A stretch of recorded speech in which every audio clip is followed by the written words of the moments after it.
ስለ ፕራይም ሚኒስተር ዶክተር አብይ እንጸልያለን። አሁን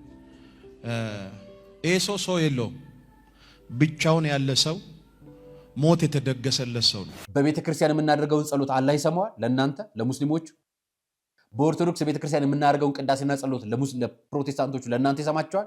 እንደሚሰማን ታምናላችሁ? የጋራ ጸሎት የጋራ ምንም በኢትዮጵያ ኦርቶዶክስ ተዋሕዶ ቤተ ክርስቲያን በሃይማኖት ከማይመስሉ ጋራ ጸሎት አታድርግ፣ ህብረትም አትፍጠር ይላል ቃሉ።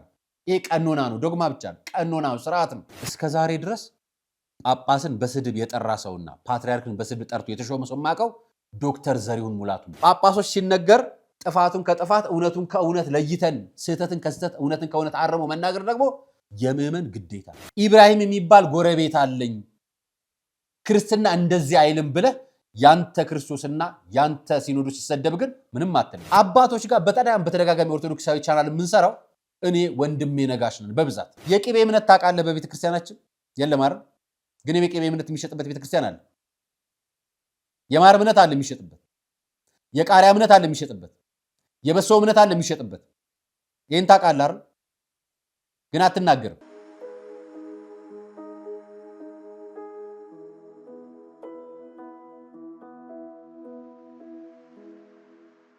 ሰላም ጤና ይስጥልኝ ውድ የቃል ቀርን ሚዲያ ቤተሰቦቻችን እንደምን አላችሁ? በያላችሁበት ሰዓት አቆጣጠር እንዳላችሁበት ሁኔታ ሰላማችሁ ብዝት ይበል ማለት ፈልጋለሁ።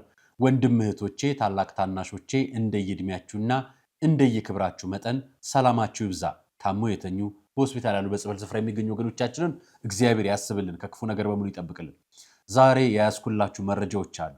ከያዝኩላችሁ መረጃዎች መካከል አነጋጋሪ የሆነው አንደኛው ጉዳይ የዱዓና የጸሎት ምርጫ ብለው ማህበራዊ ሚዲያ ላይ የለጠፉትን አንድ መረጃ አጋራችኋለሁ። ከዛና ያይዤ ደግሞ ትላንትና ሊቀሊቃውንት የማህበራዊ ሚዲያ ሊቀሊቃውንት የቤተ ክርስቲያን ክቡር የጳጳሳትና የካህናት ጠበቃ የምዕመናን ሳይሆን የዩቲዩበር ጋሻ ጃግሬ ሆኖ የተገኘው ደግሞ እሸቱን መለሰ ለጠየቀን ጥያቄ ምላሽ እንሰጣለን። መነጋገሪያ የሚሆኑ ጳጳሳትን ለምትሳደቡ ሰዎች ላላቸው ነው። ስድብ የሚሳደብ ሰው ሰምቼ ስለማላቅ እሱ ላነሳቸው ሐሳቦች ግን ምላሽ እንሰጣለን።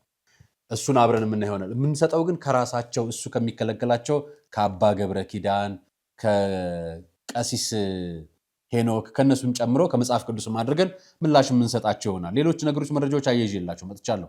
ወደ ሳውዲ አረቢያ የተሰማው ጉድ ፓትርያርክ ብፁዕ ወቅዱስ አቡነ ማትያስን ጨምሮ ሌሎችንም ጉድ እያደረገ ያለውና እያነጋገረ ያለው ጉዳይ ተጨማሪ ደግሞ አንዲት ኢትዮጵያዊ ሴት አካሏን ያሳጣትን ጉዳይ የምንነጋገርበት ይሆናል። አያይዤ ማመጣላችሁ ጉዳይ ደግሞ አርቲስት ፍቃዱን በተመለከተ አወዛጋቢው ጉዳይ ዛሬም ወደ ማህበራዊ ሚዲያ ተሰቅሏል። ስለሱም ማመጣላችሁ መረጃ አለኝ። አያይዤ የነዳጅ ጉዳይና የጠቅላይ ሚኒስትሩን ጉዳይ አማቀርብላችሁ ይሆናል። ሁሉም ማስረጃ ያላቸው መረጃዎች ናቸው። አርያ መካሻን ፕሮግራሙን አዘጋጅቼ ማቀርብላችሁ። ይህ የቃል ቀርን ሚዲያ ነው። መረጃዎቻችሁ ስትከታተሉ ሰብስክራይብ ያላረጋችሁ ሰብስክራይብ እያረጋችሁ፣ ሌሎች ለኢትዮጵያውያኖች ደግሞ እንዲደርስ ሼር እያረጋችሁ፣ ሊንክም እየላካችሁላቸው በኮመንትም በላይክም አብራችሁ እየተሳተፋችሁ ፕሮግራማችንን ተከታተሉት። ከመሸጋገሪያ በኋላ ወደ ፕሮግራማችን እንገባለን።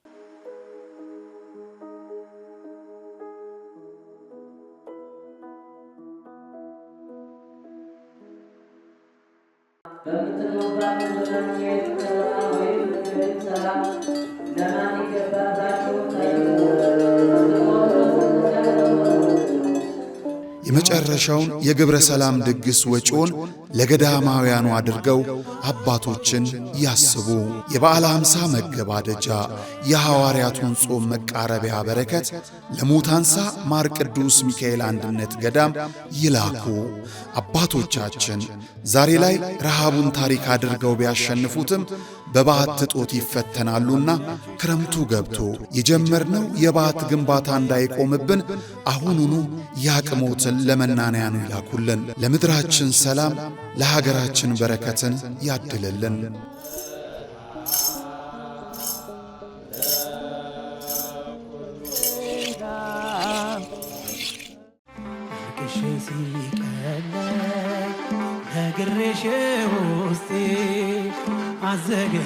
እግዚአብሔር አምላክ ለድንግል ማርያም በስምሽ የተማጸነውን በኪዳንሽ የተጠለለውንና መታሰቢያሽን ያደረገውን ሁሉ እምርልሻለሁ ብሎ የገባላትን ቃል ኪዳን አስታውሰን በአንጎለላ ጽራሪያም ሰሚነሽ ኪዳነ ምሕረት ገዳም ከደጇ እንሰባሰባለን። የግንቦት ኪዳነ ምሕረት ደግሞ ዘንድሮ ቀኑ በሰንበት ጊዜውም በበዓለ ሃምሳ ላይ ገጥሟል። የልቦውን ምስጋና ከአርያም ለማድረስ የውስጡን ጥያቄ ለእናቱ ለመንገር ኑ ወደ ስዕለት ሰሚዋ ኪዳነ ምሕረት እንጓዝ። መነሻ ግንቦት 15 ቀን ከንጋቱ 11 ሰዓት መገናኛ ደራርቱ ሕንጻ ፊት ለፊት፣ መመለሻ በማግስቱ እሁድ ቅዳሴ አስቀድሰን ጸበል ተጠምቀን የአውደ ምሕረት ጉባኤውን ተካፍለን ከሰዓት እንመለሳለን። ማረፊያ ቦታ አያስቡ። የተንጣለለ የገዳሙ አዳራሽ በገዳሙ አስተዳዳሪ ብርቱ ጥረት በምዕመናን ኅብረት ተገንብቶ ተጠናቋል። ለበለጠ መረጃ የገዳሟን የጉዞ ማኅበር በእነዚህ ስልክ ቁጥሮች ያነጋግሩ።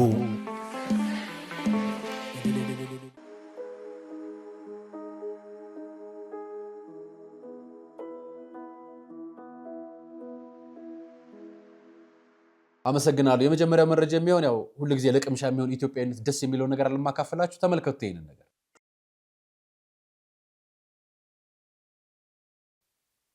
እቺ እናት ከክፍለ ሀገር ጤፍ ይመጣላቸዋል እና ከቤተሰብ የወረስኩት የምወደው ልምድ ብለው አንድ ቪዲዮ አጋሩ።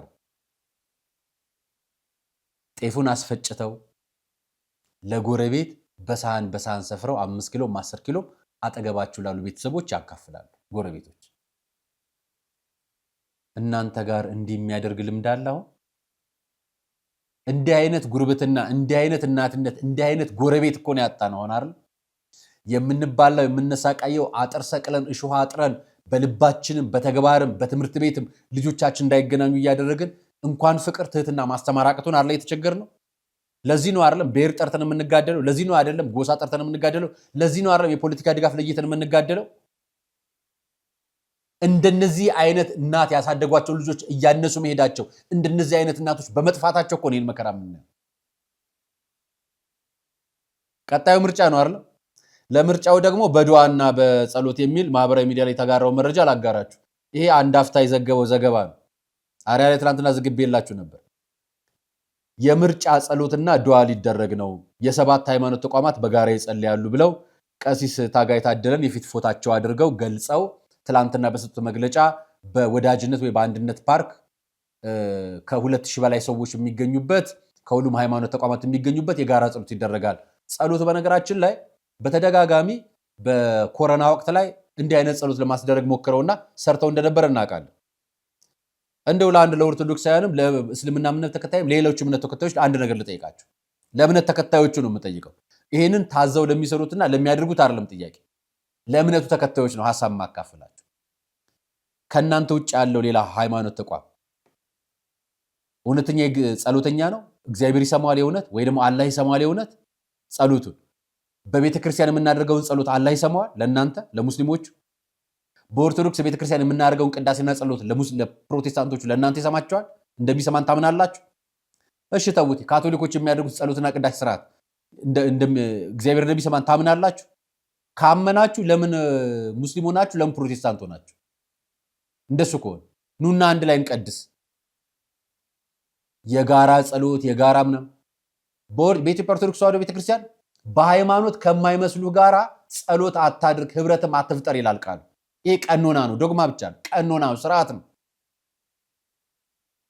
ጸሎት እግዚአብሔር ልመናችን የምናሳርግበት፣ መስዋዕት የምናቀርብበት፣ ራሳችን አሳልፈን የምንሰጥበት ነውና እኔ ጸሎቱን እሑድ ቀን ነው ደግሞ የኪዳነ ምሕረት ቀን ቤተክርስቲያን በየአጥቢያዋ ጸሎት አላት። እናንተም በአጥቢያችሁ ሄዳችሁ ጸሎት አድርጉ፣ ቅዳሴ ያስቀድሱ፣ ንስሐ ግቡ፣ ስጋ ወደሙ ተቀበሉ። የኦርቶዶክሳውያንም ማዘው ለሀገርም ለወንዙም እንኳን ለሀገር መሪ ለሀገር ምርጫ ለዓለም የምትጸልይ ቤተክርስቲያን አለች። ስለዚህ መሄድ ትችላላችሁ። ኦርቶዶክሳውያን መጣችሁ ቤተክርስቲያን አስቀድሱ። እርግጠኛ ነኝ ቤተክርስቲያን ሳትገቡ እዛ የምትሄዱ ሰዎች ፖለቲከኛ እንጂ ሃይማኖተኛ አይደላችሁ። ይሄን ብያችሁ ልለፈው። የእሸቱን ነገር ከማንሳቴ በፊት ይሄንን ነገር ልንገራችሁ።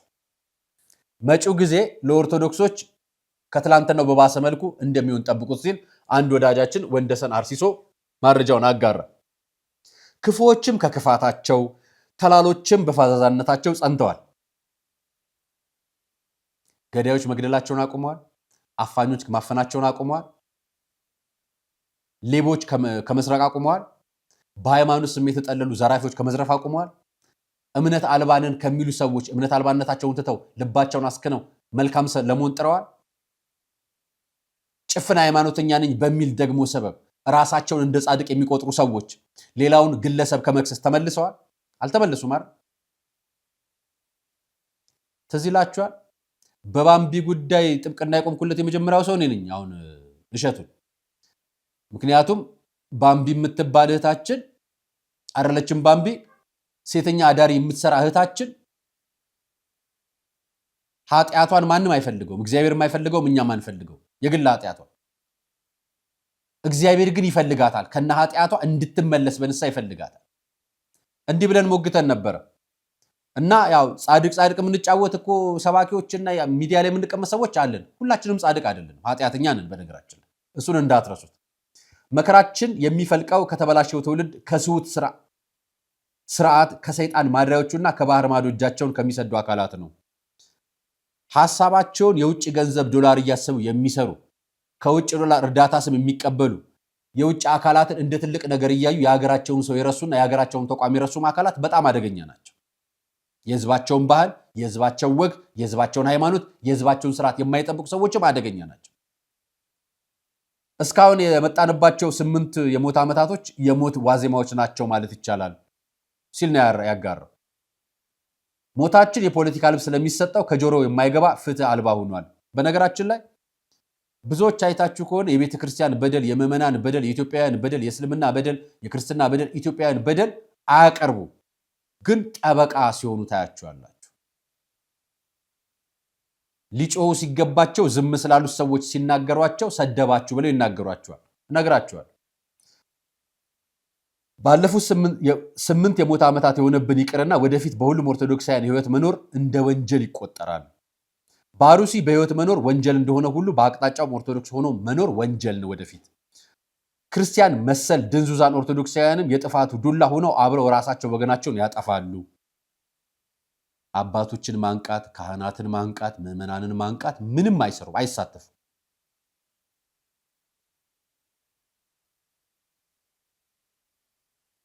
የዚህ ስርዓት አገልጋይ ከመሆን በላይ የጸረ ኦርቶዶክስነት የለም ይላል። እኛ እዚህ ላይ አልገባበትም። ጊዜውን እግዚአብሔርን ካላሳጠረው ክርስቲያን ደም የጠማው የዘንዶ ቡድን ከፊታችን የደማችንን ለመላስ ህልውናችን ለመሰረዝ ህዳጣን ለማድረግ ታሪካችን አሻራዎችን ለማጥፋት እየተወለበለበ ነው። ህብረተ ቤተ ክርስቲያን ብንዘነጋና ይህ የሞት ድግስ የእኔ ቤት አይደርስም ብንል የሚያልፍ አይደለም። ኦርቶዶክስ መሆን ወንጀል ስለሆነ በርህን ዘግተህ ብትቀመጥ በርህን እያንኳኳ ይመጣል። ሁሉም ሰው በያለበት እንደያቀሙ በጸሎት እግዚአብሔርን ከመጠየቅ ጀምሮ የመፍትሄ መንገድ መፈለግ አለበት።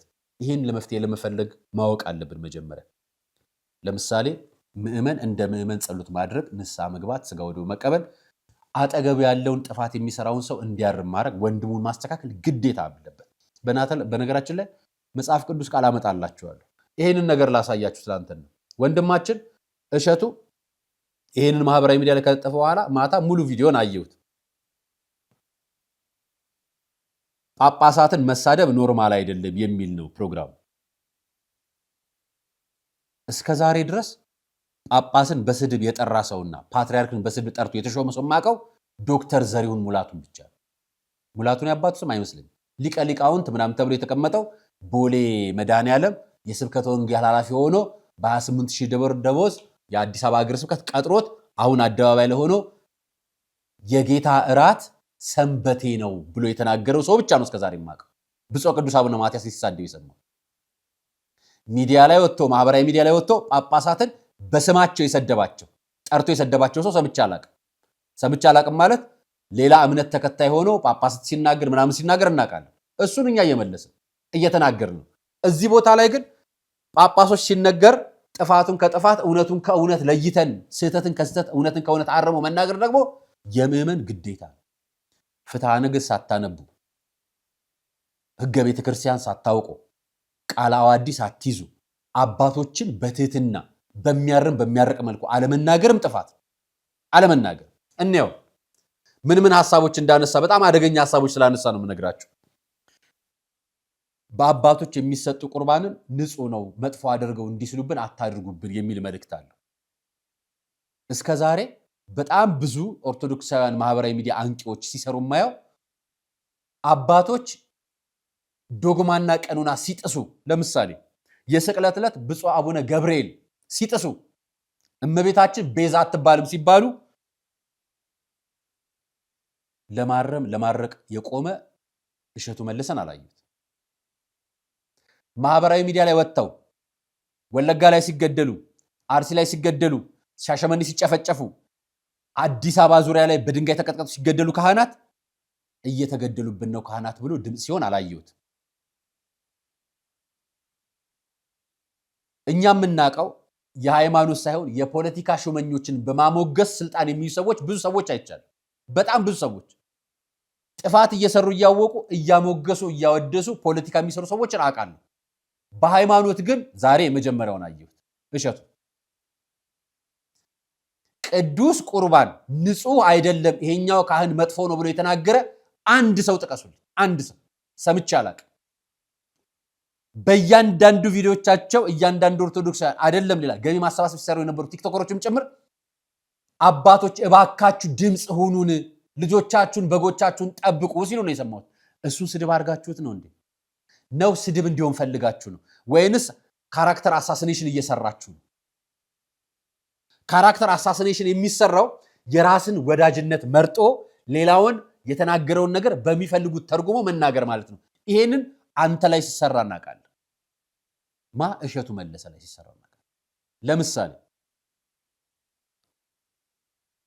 በተደጋጋሚ በማስታወቂያ ወንጀል የሚሰሩ እነ ፐርፐስ ብላክ ጋር ምናምን ሲሰራ አንተው ራስ እየመለስክ ካራክተር አሳሲኔሽን ማለት ያ ነው።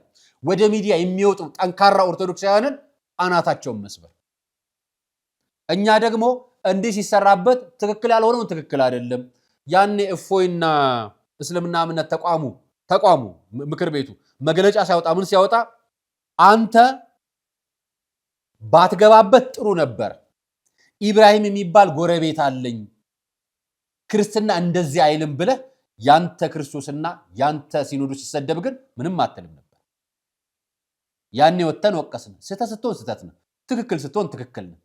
ሲታረም ሰው መታረም አለበት። በነገራችን ስም ጠርቼ ነው የምናገረው እኔው ራሴ ስለሰራሁት ፕሮግራሙ። እሸቱ ብቻ አይደለም ሌሎች ሰዎችም በዚህ ጉዳይ ላይ በጣም ተቆጥተዋል፣ ተሰርተዋል። ነገር ግን እሸቱ ወጣቶችን በመያዝ ማህበራዊ ሚዲያ ተጽዕኖ በመፍጠር ብዙዎችን በማሰልጠን በጣም የሚደነቅ በጣም ብዙ ስራዎች አሉት። በዚህ ሊመሰገን ይገባል።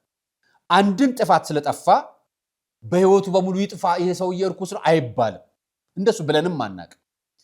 አባቶች ጋር በተደጋጋሚ ኦርቶዶክሳዊ ቻናል የምንሰራው እኔ ወንድሜ ነጋሽ ነን በብዛት 99% ዩቲዩብ ላይ። ከዛ ውጪ እነ ጸጋዬ ክፍሉ አሉ፣ ውጪ ያሉ ከሀገር ውጪ ያሉም ሰዎች አሉ፣ ብዙዎች ይሰራሉ። ካራክተር አሳሲኔሽን ግን ሰርተን አናውቅ። አሁን አባቶችን መናገር ቁርባኑን መስደብ ነው እንደማለት ብለህ እንደተናገርከው ማለት ነው። ይሄ እጅግ በጣም ጸያፍ ነው። አባቶችን መሳደብ አባቶች ያስቀመጣቸውን እግዚአብሔር እንደመሳደብ ነው ብለህ ተናገርከ። እኛ እንደሱ አላልንም። እንደውም ከዛ በፊት ካህናቱን ከዳተኞች ናቸው ቤተ መቅደስ አረከሱ እና በጫማ የገቡ ካህናት ቤተ መቅደስ አከበሩ ልንል ነው? ምን እንድንል ፈልገህ ነው? እሺ ካህናቱን መቃወም ጥፋት ነው። ሲሳሳቱ ትክክል አይደላችሁም ብሎ መቃወም እንዴት ነው ጥፋት የሚሆነው? እስኪ ንገሩን። እና ታድሶ ሆኖ ይቀጥሉ እና ስተታቸውን አይታረሙ? ማን ያርማቸው? በነገራችን ላይ ማህበራዊ ሚዲያ ላይ ወጣ ነገር ደግሞ ተናግረን አናውቅ። ማህበራዊ ሚዲያ ላይ ወጣ ነገር አንዲት ነገር ተናግረን አናውቅ። ማህበራዊ ሚዲያ ላይ እመቤታችን ቤዛ አትባልም ያሉት ብፁዕ አቡነ ገብርኤል የስቅለት ዕለት የስግደት ዕለት ምዕመናኑን ይዘው ቪዲዮ ለቀው ሲኖዶስ ሳይነገራቸው ማህበራዊ ሚዲያ ነው ለሲኖዶስ አቤት ያለ። ሲኖዶሱ ምን ወሰነ? ጠራቸው፣ በደብዳቤ ሰጣቸው፣ እረፉ ታርመው አላቸው። ለ15 ቀን ከቤት አይወጡ ዘግተው ይቀመጡ አላቸው። እሳቸው እሱንም ጥለው ሄዱ። ይቅርታ ጠይቁ ተባሉ። ይቅርታቸውንም ተርጉሞብኝ ነው አሉ። ራሳቸው የተናገሩትን እኮ። አሁንም አንተ ልክ እንደዛ ነው እየተናገርክ ያለው። ሌላኛው ላሳይ። ከአሕዛብ ጋር መጸለይ ቅድም ያሳየውን ቪዲዮ ፎቶ ከአሕዛብ ጋር መጸለይ የቤተ ክርስቲያን ፍትሐ ነገሥት ሕገ ቤተ ክርስቲያን አይፈቅድም። እኛ የምንመራው በቤተ ክርስቲያናችን የቤተ ክርስቲያናችን ሕገ መንግስት ሕገ ቤተ ክርስቲያን ቤተ ክርስቲያናችን የምትመራበት ፍትሐ ነገሥት አለ። ካህናት በህዝብ ምርጫ ነው የሚመረጡት። በነገራችን ላይ ሊቃነ ጳጳሳት ለምርጫ ያቀርባሉ፣ ህዝብ ይመርጣቸዋል። ስህተት ካየ ስህተታቸውን ተናግሮ ክህነታቸው እንዲነሳ እንዲቀጥሉ ማድረግ የሚችሉ ህዝብ ነው። ይሄን እንዲያደርግ ያደረገው እግዚአብሔር ነው፣ እኛ አይደለም። ከፈለጋችሁ ፍትሐ ነገሥትን አንብቡ ከአንቀጽ 5 ጀምሮ። የትኛውንም ሊቀ ዲያቆን፣ የትኛውንም ዲያቆን፣ የትኛውንም ካህን አንድ ሴት ጋር ሁለት ሴት ጋር የሄደ ካህን ከሁለት ሚስቶች የወለደ ካህን በህዝብ ቢገኝ ዛሬን አይደለም የምነግራችሁ፣ ለዘመናት ቤተክርስቲያን የምትመራበት ህግ ነው።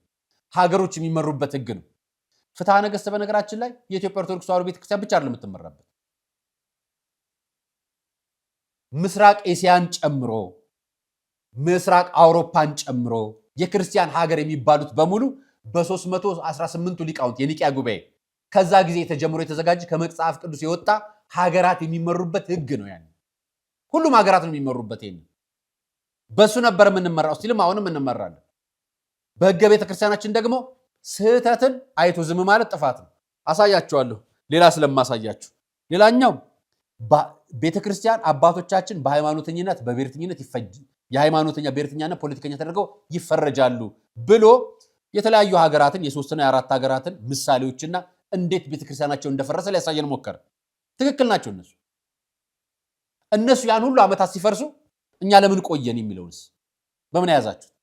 ቤተክርስቲያን ምን በመጠበቀው ህጉን በማክበሯ ምዕመኑ ምን ስለሆነ አማኝ ስለሆነ ጠንቃራ አማኝ ስለሆነ አሁን ምን ሆነ ከአናቱ እንከን እየመጣበት ስለሆነ እንከኑን ደግሞ ለአባቶች ተው ይሄን ነገር አስተካክሉ እያልን እናርማለን። የቅቤ እምነት ታውቃለህ? በቤተክርስቲያናችን የለም አይደል? ግን የቅቤ እምነት የሚሸጥበት ቤተክርስቲያን አለ። የማር እምነት አለ የሚሸጥበት፣ የቃሪያ እምነት አለ የሚሸጥበት፣ የበሶ እምነት አለ የሚሸጥበት። ይሄን ታውቃለህ አይደል? ግን አትናገርም። ስህተቱን ካልነገርከው አንተ ቅድም ለባምቢ እንደነገርካት አንተ ትላንት ለአጥማቂዎች እንደነገርካቸው ማለት ካልነገርከው በምንድን ነው የሚስተካከለው? እያንዳንዱ ምዕመን ያገኘውን ስህተት ሄዶ ቅዱስ ሲኖዶስ በር ላይ ቆሞ ጳጳሶችን ደውሎ አንኳኩቶ አግኝቶ ነው የሚያናግራቸው። እነሱ እኮ ያወጡት ማህበራዊ ሚዲያ ላይ። ስለዚህ ማህበራዊ ሚዲያ ላይ በማህበራዊ ሚዲያ ነው ምላሽ የሚሰጠው ወንድም። ለማንኛውም ይሄንን ብያችሁ ኢትዮጵያ ያለው ለምን ቆየ የሚለውን ነገር ግን አልነግራችሁም። በተሐድሶ ይፈረጃሉ፣ በምን ይፈረጃሉ አላከለ። በደንብ ተሐድሶች አሉ። ሊቃውንትን ገብተህ አባቶችን ገብተህ ጳጳሶችን አናግርልህ። የቸገራቸው እነሱም ተሐድሶቹ ጳጳስ ሆነው ተሐድሶቹ መናፍቆ ነው የተቸገሩት። ስለ መንበረ ሰላማ፣ ስለ ኦሮሚያ ቤተ ክህነት፣ ስለ ብሔር ብሔረሰብ የሚጠራ ምስራቅ ጎጃም ላይ ፓትርያርክ ስለመሾሙ የምትናገረው ነገር አለ? የለም አይደል? ተከፋፍሎ ሲያልቅ አብረህ ትከፋፈላለህ። ለማንኛውም ላሳያችሁ፣ አባ ገብረ ኪዳን ለሱ የሰጡትን ምላሽ ላሳያችሁ። ኤአይ የሚባለውን ሰውዬ ወደፊት ለኦርቶዶክሳውያን ፈተናችን ምን ሊሆን ይችላል ብዬ ጠየቅኩት። እመቤቴን ከልቤ የምነግራችሁ አንዱ ኤአይ ነው አለ። ከልቤ እኮ ነው የምነግራችሁ ማለት ነው። አንዱ የኦርቶዶክሳውያን ፈተና ኤአይ ነው ብሎ ራሱ አልነገረኝም። ገርሞኛል ይህ ሰውዬ ብዬ። ኤአይ ሰውዬ አይደለም፣ ደንቆሮ ነው እንዲያባ እንዳትሉ። ስለዚህ አሁን የምነግራችሁ ነገር የእግዚአብሔር ቤተሰቦች ለጊዜ ለቤተሰብ ጊዜ ለማዳመጥ የሚረባችሁን አዳምጡ፣ የማይረባችሁን ተውት። የሚረባችሁን አዳምጡ፣ የማይረባችሁን ተውት። የኢትዮጵያ ፌዴራላዊ መንግስት የኢንተለጀንስ ማለት ምንድን ነው የአርቲፊሻል ኢንተለጀንስ ሚኒስቴር መስሪያ ቤት ስልጠና እንዳይሰጡ ብሎ ካገዳቸው አንዱ ነገሮች ኤአይ ነው። ኤአይ የቤተ ክርስቲያን ፈተና እንደሆነ አባ ገብረ ኪዳን ራሳቸው አጣርተው አግኝተዋል። አንተ የኢትዮጵያ ኦርቶዶክስ ተዋሕዶ ቤተክርስቲያን ፈተና የሆነውን አንዱን ኤአይ የምታሰለጥን ነው። አሁን አባቶችን መናገር ነው ኤአይ ማሰልጠን ነው ለቤተ ክርስቲያን ፈተና? መልሱን ላንተው ልስጥ። እነኚህን አባቶች ካህን አይደሉም ወይ? እነዚህ አባቶች በአጠቃላይ የሰላቢ መተት ያለበት ሰው ምልክት በረከት ማጣት፣ ገንዘብ አለመያዝ። ቀሲስ ሄኖክ፣ መምህር ግርማ፣ መምህር ተስፋዬ፣ ቀሲስ ሄኖክ ሌላኛው አጥማቂ የሚባሉት አካላትን ማህበራዊ ሚዲያ ላይ ካህናቶች አምጥተ አሰደብካቸው። ይሄ ካህን ማሰደብ አይደለም።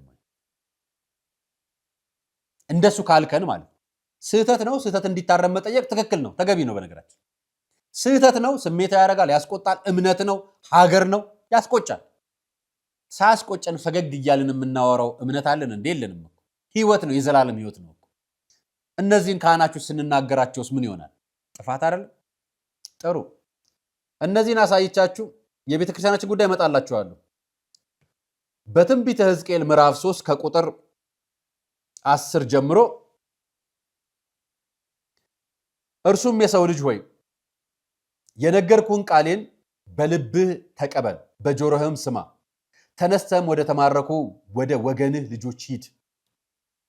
ለእነርሱም ቢሰሙ ወይም ባይሰሙ ጌታ እግዚአብሔር እንዲህ ይላል ብለህ ነገራቸው ብሎ የጀመረውን ነው የምነግርህ። ከዚህ በኋላ ብዙ ጊዜ ለሰዎች መንገር ያለብን በእግዚአብሔር ቃል በመጽሐፍ ቅዱስ ወንጌል ጥፋት የሆነውን ነገር እረፍ፣ ትክክል የሆነውን ነገር በርታ የማለት ግዴታ የማን ነው? የአጠገብ ያለ የወንድም የሰው ልጅ ነው። አጥፋው አይደለም፣ ግደለው አልተባለም። ካህኖች ይገደሉ፣ ጳጳሶች ይጥፉ፣ ይወገዙ ያለ ሰው ኖር አያውቅ፣ ሰምቼ አላውቅም። ነገር ግን ምንፍቅና በቤተ መቅደስ ማስተማር ከቤተ ክርስቲያን ህብረት ይለያል። ይሄ ህገ ቤተ ክርስቲያናችንም ላይ ቃለ ዓዋዲያችንም ላይ ፍትሐ ነገሥትም ላይ አለ። የምንመራው ደግሞ በዚህ ነው። እነዚህ ነገሮች ውስጥ የሌለን አስገቡ እያልክ ከሆነ አዲስ ፍትሐ ነገሥት፣ አዲስ ቃለ ዓዋዲ፣ አዲስ የህገ ቤተ ክርስቲያን ስጡን።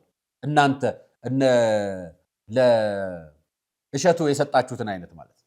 ለማንኛውም ከቁጥር 16 ጀምሮ ከሰባቱም ቀን በኋላ እግዚአብሔር ቃል ወደ እኔ እንዲህ ሲል መጣ። የሰው ልጅ ሆይ ለእስራኤል ቤት ጠባቂ አድርጌሃለሁ። ስለዚህ የአፌን ቃል ስማ፣ ከእኔም ዘንድ አስጠንቅቃቸው። እኔ ኃጢአተኛውን በእግዚአብሔር በእርግጥ ትሞታለህ ባልኩት ጊዜ አንተም ባታስጠነቅቀው፣ ጥፋት ሲሰራ አንተም ባታስጠነቅቀው፣ ነፍሱም እንድትድን ከክፉ መንገዱ ይመለስ ዘንድ ለኃጢአተኛው አስጠንቅቀ ባትነግረው፣ ጥፋትን ኃጢአትን አንድ ላይ ነው የምነግረው፣ ባትነግረው ያ ኃጢአተኛ በኃጢአቱ ይሞታል፣ ደሙን ግን በእጅ እፈልጋለሁ ይለናል እግዚአብሔር። ወረድ ብለህ ነገር ግን አንተ ኃጢአተኛውን ብታስጠነቅቅ እርሱም ከኃጢአቱና ከክፉ መንገዱ ባይመለስ በኃጢአቱ ይሞታል፣ አንተ ግን ነፍስህን አድነሃል። ስህተትን የምትናገረው የምትወቅሰው የምትነቅፈው ጻድቅ ስለሆንክ አይደለም። አንተ ባምቢን ስትናገር ጻድቅ ስለሆንክ አይደለም፣ ልክ ነህ። ነገር ግን ባምቢም ካህናትም ድርሻቸው የቤተ ክርስቲያን አገልግሎት ላይ ነው እንጂ በነፍሳቸው ሁሉም የእግዚአብሔር ልጆች ናቸው። ስህተት ሲሰሩ ምዕመናንን ዝሙት ሲነግዱ ብለን እንደተናገርካቸው ጥፋት ሲያጠፉ ጳጳሳትንም ካህናትንም አስተዳዳሪውንም ቆሞሱንም ዲያቆኑንም ወንድምህንም እህትህንም ልትወቅስ ይሄ ቃል ያዝሃል። እኛን የሚያዘን የመጽሐፍ ቅዱስ ቃል። አሊያማ እንደዛ ከሆነ ሁሉም ቤተክርስቲያን ውስጥ ነጋዴ ይሆናል። ቤተክርስቲያን እኮ ዮዲት ጉዲት ዘመንን አሳልፋለች፣ ግራኝ አህመድን ዘመን አሳልፋለች፣ መከራውን ተሻግራለች። በምን ተሻገረችው? የጣሊያን 1922 29ንም እኮ ተሻግራለች አይደለም? አቡነ ጴጥሮስ ሰማዕት የሆኑበትን፣ አቡነ አብርሃም ሰማዕት የሆኑበትን፣ ይኸው 30 ሺህ ኢትዮጵያን አዲስ አበባ የተጨፈጨፉበትን ታሪክ እኮ እዚሁ ኢትዮጵያ ውስጥ አይተናል። ለምን ሲሉ ለወገናቸው፣ ለእውነት፣ ለእግዚአብሔር ስለ የቆሙ ስለሆኑ። አሁን እያልከን ያለው ዘረኞችም ዘረኝነታቸውን ይቀጥሉ፣ ዘረኛ ሃይማኖተኝነት ይፈጠር ነው መልእክቱ ነው። አባቶች ጨርሶ ስማቸው አይነሳ፣ ሲፈልጉ ያፍርሱት፣ ሲፈልጉ ይቀድሱት፣ እግዚአብሔር ይጠይቃቸው። እስከዛሬ እግዚአብሔር እንዴት እንደነጠየቀ ታውቃለህ አይደል? ሌሎች ሀገሮች መፍረስ ስትነግረን ኢትዮጵያ እንዴት እንደቆየችና እንደጸናችን ማውራትም እኮ ተገቢ ነው። ያንን ነገር ለነገራችሁ ነውና ወንድሜ፣ በጣም አደገኛ የሆነ አባቶችን የመግደል ሴራ ነው። ቤተክርስቲያን የማፍረስ ሴራ ነው። ቅድም ወንድማችን እንደነገረን 8 የሞት ዓመታት ጨምሮ የሚመጡበትን እቅድ እያዘጋጀህልን ነው። ይሄ አደገኛ ነው። ለምን አልኩ መሰለ? ይሄን ታሪክ አንተ ከምታምናቸው አባት ከአባ ገብረ ኪዳን፣ እኔም በጣም ነው የምወዳቸው ነገራችን፣ ከግብፅ የወሰዱትን ታሪክ አምጥቼ ከኛ አባት አንድ ሰው ጥራልኝ ልልህ አሳያቸዋለሁ። ለእናንተ ከግብፅ አንድ፣ እንግዲህ ከኢትዮጵያ አንድ ሰው ጥሩልኝ። የግብፁ ፓትርያርክ አሁን ያሉት ምን እንዳደረጉ ልንገራቸው። ወርቅ ነገር በደም አንድ ደግሞ ጥሩ ጸጋ አላቸው አሁን ያሉት እና ምንድናቸው? ድሃ ማየት ይወዳሉ። እንግዲህ ሀብት ነው። ሽኖዳ በቴዎሎጂው አበሯት፣ ደግሞ እኛው ደግሞ ድሃ ማየት እና አንድ ጳጳስ ቤተክርስቲያን ሰርተው ይመርቁልኝ ብለው ፓትርያርኩን ይጋብዟቸዋል። ይጋብዟቸውና ሲሄዱ አንዲት ድሃ እጇን ታርገበግባለች። ፓትርያርኩ ሲገቡ ማለት ወደ አዲሱ ቤተክርስቲያን ካለፉ በኋላ ትዝ አለቻቸው። መልሱኝ አሉ ፓትርያርኩ። ፕሮቶኮሎቻቸው በፍጹም አይቻልም። አይኔ የማገኘው ሳለ መልሰኛሉ። ኧረ እባክዎት እንደምን መልሱኝ። ተመለሱና መኪናቸው ውስጥ ገብተው ያችን ሴት ጥሯት አሉ። ከዚያ በኋላ ኧረ ለፕሮቶኮሎት አይመጥንም፣ ይቺ ሴት እዚህ እንዴት በፓትርያርኩ መኪና ትሳፈራለች? አምጣ ብያለሁ፣ አምጣ። ገባች። ምንድነው ስትባል እኔ የቤት ዕዳ አለብኝ፣ ልጅ ማሳደጊያ የለኝም፣ ቤቴ ተወርሶብኛል፣ ድሃ ነኝ፣ ባለቤቴ ሞቷል። ጳጳሱን ለልጅ ማሳደጊያ ስጠኝ ብዬ ጠይቄው እስካሁን አልመለሰልኝም አለቻቸው። ወርደው ምን እንዳደረጉ ስሙ። ወርደው ያደረጉት ጳጳሱን ጠርተው ቤተክርስቲያኑ አልቋል አሉት። አዎ ቅዱስ አባታችን ይኸው ተጠናቁ፣ እዩት። አላለቀም፣ ቤተክርስቲያኑ አላለቀም። ኧረ አልቋል፣ አላለቀም። ይቺ ድሃ ሴት የጠየቀችን ጥያቄ እስከምትመለስ ድረስ ይሄ ቤተክርስቲያን አይመረቅም። ተመልሰው መኪናቸውን አስነስተው ስልኳን ይዘው ሲያሟላልሽ ደውዪልኝ፣ የማረጋግጠው በእናንተ ሪፖርት ሳይሆን በእሷ ነው ብለው ስልካቸውን ሰጥተው ጥለዋት ሄዱ። ከዛ መጨረሻ ላይ ጳጳሱ ተሯሩጦ ባለሀብቶችን ሰብስቦ ቤት ተገዝቶ ስም ተዛውሮ በአንድ ቀን ማለቁስ ደግሞ መኪና ተገዝቶ ቁልፍ ተይዞ በሙሉ የቤት ካርታ ተሳክቶ ተረክባ ራሷ ደወለች። ወዲያው እኮ ነው የለበለቱ ማለት ነው። ፓትርያርኩ ተመልሰው መጡ፣ ቤተክርስቲያኑን መረቁ። ምሳ ምበላ ከዚች ድሃ ቤት ነው ብለው እንዲህ አድርገው ችግሯን ከፈቱላት ሴት ቤት ምሳ በሉ። ይሄ አሁን በዚህ 3-4 ዓመት ውስጥ የተሰራ እዚያው የሚኖሩ የኛ ሀገር መነኩሴ የነገሩኝ ታሪክ ነው። ያጫወቱኝ ማለት እንዲህ አድርገው ምን ማለት አሁን እውነተኛይቱ ቤተክርስቲያን አዩት ማለት ያሉት ምንድን ነበር? ቤተክርስቲያኑ አልቋልና አላለቀም ነው ያሉት። አላለቀም ነው ያሉት ማለት ነው። ኢትዮጵያ ውስጥ አንድ ፓትርያርክ ወይ ጳጳስ መጥቀስ ትችላለች? ፓትርያርክ አላልኩም፣ ጳጳስ መጥቀስ እንችላለን። እንደዚህ አድርገው ህንፃ ቤተክርስቲያን ይልቅ ከህንፃ ሰው ጋር የሚያስቀድሙ ደጀ ሰላም ያሉ ምዕመኖችን የሚያሳዩ እነዚህ ሰዎች መመለስ አለባቸው፣ እነዚህ ሰዎች ነው ማስቀደም ያለብን፣ የድግስ ወጪ፣ የአበል ወጪ፣ የገንዘብ ወጪ ምናምን መቀነስ አለበት፣ ለምዕመን መታሰብ አለበት የሚል ጳጳስ ትጠሩልኛላችሁ? የኛ ጳጳሶች እንዲህ እንዲሆኑ ነው የምንፈልገው። ጵጵስና ክብር ነው፣ የእግዚአብሔር ስጦታ ነው። እኛ ደግሞ የእነሱ ልጆች ነን። ብንወቅሳቸውም አባቶቻችንን እንዲታረሙልን፣ እንዲያሻሽሉልን፣ እንዲያስተካክሉልን፣ ለቅሶ እንዲደርሱን፣ አብረውን እንዲያዝኑ፣ አብረውን እንዲደሰቱ፣ አብረውን እንዲከፉ፣ አብረውን እንዲጓዙ እንጂ እኮ ጳጳሳት ክብራቸው ላይ የሚደርስ ዕውቀታቸው ላይ የሚደርስ አንድም ምዕመን የለም። ምክንያቱም እነሱ በእግዚአብሔር የተቀቡ የተመረጡ ናቸው። ጨርሰናል። ያ ማለት ግን አትናገሯቸው፣ እኔ ውጭ ሀገር ሄጄ ልስራ፣ ሀገር ውስጥ ገቢ ማሰባሰብ አይመለከተኝም፣ የውጭ ሀገር ገቢ ማሰባሰብ፣ እንዲህ አይነት ነገሮች ውስጥ አይደለም መግባት። ካራክተራይዝድ እያደረጉ በራስ ፍላጎት አንድ ጊዜ ትዝ ይላችኋል፣ ማን ነው ዘማሪ ቴዎድሮስ ይመስለኛል፣ ወቅሰነዋል። እንደ ዘማሪ ቴዎድሮስ ምርጥ ዘማሪ አሁን የመጀመሪያ የምትጠሩ ሰው የለም በዚህ ሰዓት። ዘማሪ ቴዎድሮስ ምን አጥፍቶ ነው የተወቀሰው? አንድ ጊዜ። ያ ማለት እኮ ሁሉ ጊዜ ጥፋተኛ ነው ማለት አይደለም። ለአንዲት ንግግሩ ነው የተወቀሰው። ወቀሳው ምንድነው? ወጥቶ አባቶችን አትስደባል። ልክ እንዳንተ አባቶችን ይሰደባል ወይ? አሩስ ሲሞቱ ጮኻችሁ አልቅሳችኋል ወይ? መዝናኛ ቦታ ስትሄዱ፣ ሌላ ቦታ ስትሄዱ ትታያላችሁ። እናንተ ለድሃው ጋር አብራችሁ ቁሙ። እነዛ ግብጽ የሚያደርጉት አሃት ቤተክርስቲያን እንደሚያደርጉት ጳጳሳት የእናንተ አባትነትም ከዚህ በላይ ነበረ። ብፁዕ አቡነ ጴጥሮስን የምናቃቸው እኛን ሰማዕት የሆኑ አባት ለምዕመኖቻቸው ለኢትዮጵያውያን ብለው ራሳችሁን እንዲሰጡት እናንተም ራሳችሁን ቢያንስ እነሱን እንኳን ባንደርስ ሰው ናችሁ፣ ትሳሳታላችሁ፣ ሰው ናቸው። ነገር ግን እንዲህ ሰዋዊ ነገር ማድረግ አለባችሁ፣ የቤተ ክርስቲያን ሕጎች መጠበቅ አለባቸው ብለን ነገርናችሁ። እናንተ ደግሞ መታችሁ ወቀሳችሁ። እግዚአብሔር ይቅር ይበላችሁ። ለማንኛውም ከያዝኳቸው ፕሮግራሞች የመጨረሻውን ነው የምነግራችሁ። ጠቅላይ ሚኒስትሩ ሞት ተደግሶባቸዋል ብሎ ጸሎት የሚያደርግ አንድ የሃይማኖት ፓስተር መጣ እና እኔ ደግሞ ለእናንተ ላጋራችሁ ነው። እንየው፣ አብረን እንስማው። አንድ ያየሁት ራእይ ላይ እንጸልያለን። ሌሊት ያየሁት አንድ ራእይ አለና ስለ ፕራይም ሚኒስተር ዶክተር አብይ እንጸልያለን። አሁን ኤሶ ሰው የለውም፣ ብቻውን ያለ ሰው፣ ሞት የተደገሰለት ሰው ነው። ሌሊት ላይ ሊያወራ የሚፈልግ ሰው እንኳን እንደሌለው ጌታ ተናገረ። ውስጡ ያለውን ሸክም አውጥቶ ልናገር የሚፈልገውን ሰው አቶ ሲንከራተት አየው። ፊቱ ኋላው ጥይት ነው ያለው። ለዚህ ሰው እስቲ ዛሬ የኛን ጉዳይ እንተውና ለዚህ ሰው መማለድ መቃተት። ይሄ ሰው 120 ሚሊዮን ህዝብ ተሸክሞ ነው ያለው። አሁን ያለው ግጥሚያው ከጨለማው መንግስት ጋር ነው። ይሄ ሰው ፋይት እያደረገ ያለው 3000 ክፍለ ዘመን የዘለቀ ደም ሲጠጣ የከበረ መንፈስ በጣም ሰው አቶ ሲቅበዘበር ሲንከራተት አየው። ለማን ላውራሽ? ማን ይረዳኛል? እስቲ ተንበርክከን ለ2 ደቂቃ ለዚህ ሰው እንጸልይ። ኢትዮጵያ አንተ እጅ ናት፣ እኔ አንተ እጅ ነኝ። የወንድሜ ደም ይገደኛል፣ የእናቴ ደም ይገደኛል፣ የአባቴ ደም ይገደኛል።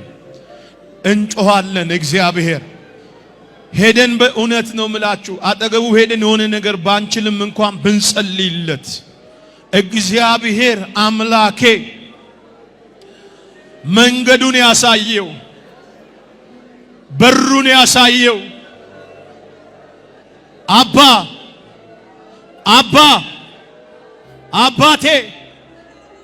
አባቴ እኔና የሕዝብ በፊት እንዋረዳለን።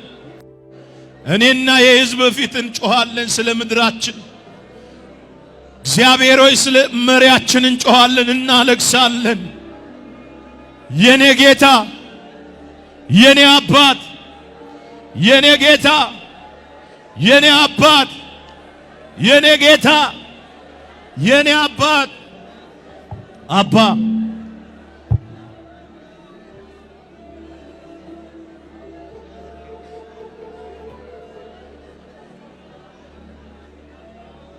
ጠቅላይ ሚኒስትሩ ብቻቸውን ናቸው። ከኋላም ከፊትም እሳቸው የሚዋጉት ደግሞ 3000 ዘመን ያለፈው ዘንዶ ነው፣ ጥቁሩ ጨለማው ዓለም ብሎ ጸሎት የሚያደርግ ቸርች ነው።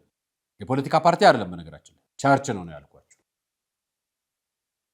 እኔ ኢትዮጵያ ውስጥ ያለውን መከራ አብሮ ቢጸለይበት ከጀመራችሁ አይቀር ትላንትና ገብረ ጉራቻ መንገድ ላይ ለታፈኑትም ኢትዮጵያውያን ከጅቡቲ መስመር ሲመጡ ለሚታፈኑት፣ ለሚተኮስባቸው፣ ለሚገደሉ ሾፌሮች፣ ሕክምና አጥተው ለሚሞቱ ሰዎች፣ በድህነት ማቅ ረሃብ ይዟቸው በደጀ ሰላም በቤተ ክርስቲያናችሁ በቸርቻችሁ በር ላይ እጃቸውን ለዘረጉ ኢትዮጵያውያን፣ ባለስልጣን ለሆኑትም ላልሆኑትም ኢትዮጵያውያን፣ ለሀገርም ሰላም ኢንጂነር ሆነው ሲሚንቶ ብሎኬት ወርዶባቸው ተፈንክተው ለሚገደሉ፣ በመኪና የሄደው ተገይቶ ለሚሞቱትም እንጸልይላቸው። ሀገር ሰላም እንድትሆን ደግሞ ይሄን ጸሎት ለማድረግ የሃይማኖት ተቋማት ጉባኤ ጠርቷልና እዛም ተገኙ። ለመሪውም ለመራጩም ለተመራጩ ጸሎት እንዲሆንና አንዳንዱ የሃይማኖት ተቋም ፖለቲካ ፓርቲ ቢሆን ይሻላል። ለማንኛውም የዛሬው ቆይታዬን ይመስል ነበር። ግንቦት 15 እና 16 ወደ ሰሚነሽ ኪዳነ ምሕረት ደርሶ መልስ ጉዞ አለ። ጸሎት ይደረጋል፣ ምህላ ይደረጋል። በጋራ ኑ እንጸልይ፣ በኪዳነ ምሕረት በቤቷ ኑ ጸሎት እናድርግ፣ ወደ ፈጣሪ እናልቅስ፣ ከእግዚአብሔር እንታረቅ፣ ኃጢአታችን ይቅር ይበለን፣ ከፈጣሪ ታማልድን እመቤታችን ቅድስተ ቅዱሳን ድንግል ማርያም ወላዲተ አምላክ ተብሎ ጉዞ ተዘጋጅቶላቸዋል። ይህን ያዘጋጀው ሰሚነሽ ኪዳነ ምሕረት ነው። ከማስታወቂያ በኋላ እንለያያለን። የዛሬው ፕሮግራም ይህን ይመስል ነበር። አብረናችሁ ስለቆየ እናመሰግናለን። ሰናይ ቆይ።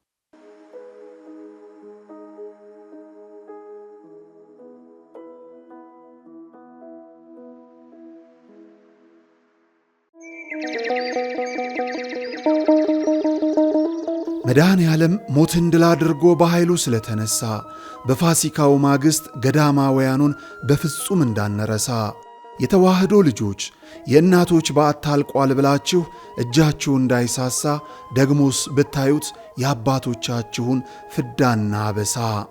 መቼም ምክንያታችን ነው ለበረከት ተጀምሮ ያላለቀው የኔና የናንተን ምጽዋት የሚጠብቀው ገዳማችን ሙታንሳ።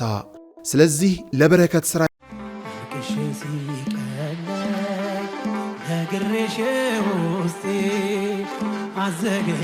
እግዚአብሔር አምላክ ለድንግል ማርያም በስምሽ የተማጸነውን በኪዳንሽ የተጠለለውንና መታሰቢያሽን ያደረገውን ሁሉ እምርልሻለሁ ብሎ የገባላትን ቃል ኪዳን አስታውሰን በአንጎለላ ጽርሐ አርያም ሰሚነሽ ኪዳነ ምሕረት ገዳም ከደጇ እንሰባሰባለን። የግንቦት ኪዳነ ምሕረት ደግሞ ዘንድሮ ቀኑ በሰንበት ጊዜውም በበዓለ ሃምሳ ላይ ገጥሟል።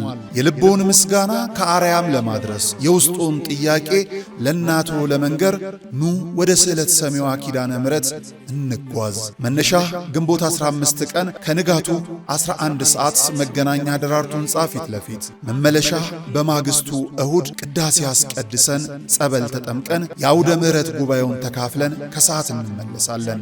ማረፊያ ቦታ አያስቡ። የተንጣለለ የገዳሙ አዳራሽ በገዳሙ አስተዳዳሪ ብርቱ ጥረት በምዕመናን ኅብረት ተገንብቶ ተጠናቋል። ለበለጠ መረጃ የገዳሟን የጉዞ ማኅበር በእነዚህ ስልክ ቁጥሮች ያነጋግሩ።